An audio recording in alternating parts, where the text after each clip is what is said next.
అక్కడ అరబ్బీలో అల్లా అంటే అల్లానే దేవుని పేరు వాళ్ళు భ్రమించారు.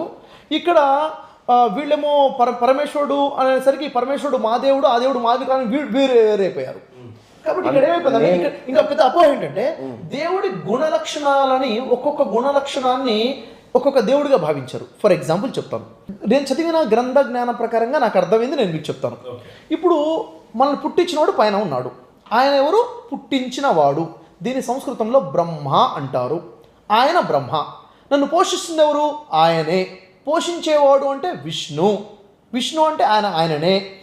నాకు మరణాన్ని ఇచ్చేది ఎవరు? ఆయననే. దాన్ని శివుడు అంటారు. అంటే నన్ను నాశనం చేసేవాడు, అంటే పుట్టించేవాడు, పోషించేవాడు, మరణాన్ని ఇచ్చేవాడు ఎవరు? ఆయనే. ఆయన 3 పనులు చేస్తున్నాడు.